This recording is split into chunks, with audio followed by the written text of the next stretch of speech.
అందరికీ నమస్తే.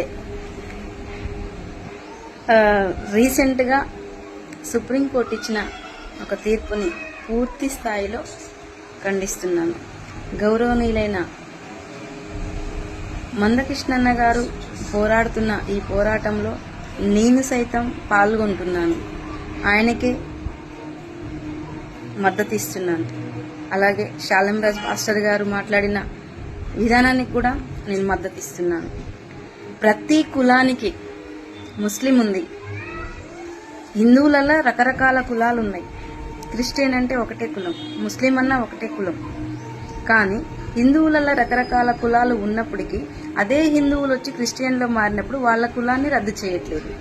కానీ ఒక మాదిగ బిడ్డలే చేసుకున్న తప్పేంటో నాకు అర్థం కావట్లేదు. మాదిగ బిడ్డలు చర్చికి వెళ్తే వాళ్ళ కులాన్ని రద్దు చేస్తా అంటున్నారు. మరి హిందువులలో రకరకాల కులాలు ఉన్నాయి కదా, రెడ్డి, కమ్మ, కాపు, పెరక, చాలా కులాలు ఉన్నాయి కదా. వాళ్ళు కూడా చర్చికి వెళ్తున్నారు కదా. మరి వాళ్ళ కులాలని కూడా రద్దు చేయాలి కదా. ప్రతి ఒక్కరు వాళ్ళ పేరు పక్కన ఒక తోక తగిలించుకుంటారు. నేను నాయుడు, నేను రెడ్, నేను కమ్మ, నేను చౌదరి, నేను ఇంకా ఏదో ఏదో సంథింగ్. మరి వాళ్ళని ఎందుకు కులాలని రద్దు చేయట్లేదు? కేవలం మాదిగ బిడ్డలుగా పుట్టడమే మేము చేసుకున్న తప్ప. అలాంటప్పుడు మాకు ఆ కులంలో ఆ కులాన్ని మీరు సృష్టించొద్దు, ఆ కులంలో మమ్మల్ని పుట్టనీయొద్దు. మీకు ఓటేసేటప్పుడు లేని కులం. ఈ మధ్యకాలంలో ఒక సోషల్ మీడియాలో కూడా చూస్తే ఒక పాప, చదువుకున్న పాప, మేబీ ఇంటర్ డిగ్రీ అది స్టడీ అనుకుంటా, ఎవరికైనా రక్తదానం చేసేటప్పుడు ఇది మాదిగోళ్ళదా, మాలోళ్ళదా, లంబడి వాళ్ళదా, ఇంకేదే కులం వాళ్ళదా అని అడిగి మాత్రం తీసుకోరు. కానీ ఓట్లు వేసేటప్పుడు ఏ కులం అని అడగరు. కానీ ఇవాళ ఒక చర్చికి పోతున్న రీజన్ తోటి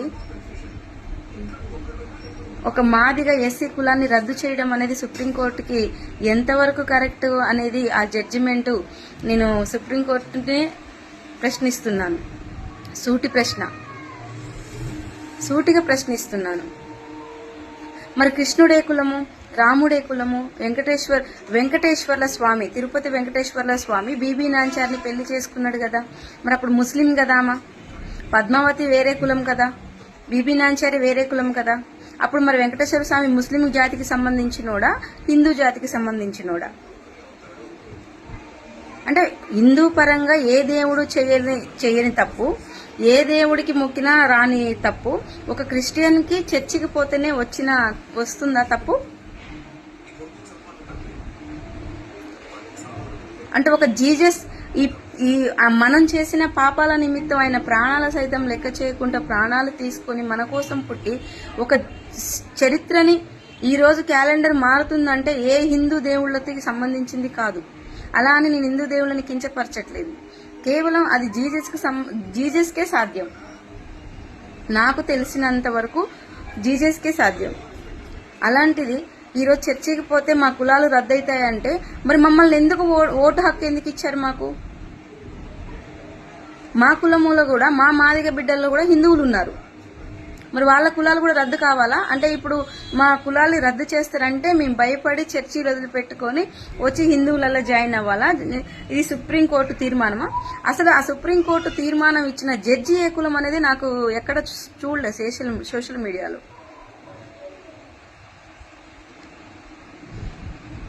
ఇలాంటి తీర్పులు ఇచ్చి దళిత బిడ్డలుగా మాకు మీరు చేస్తున్న న్యాయం ఏంటి? సుప్రీంకోర్టు జడ్జీలను అడుగుతున్నాను, మాకు మీరు చేస్తున్న న్యాయం ఏంటి? మాకు మీరు చేస్తున్న న్యాయం ఏంటి?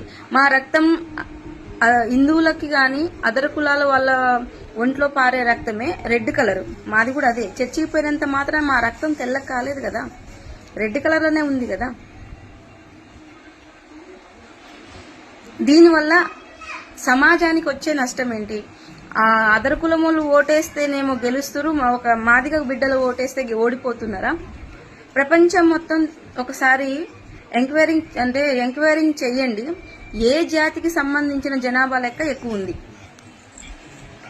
ఏ జాతికి సంబంధించిన జనాభా లెక్క ఎక్కువ ఉంది?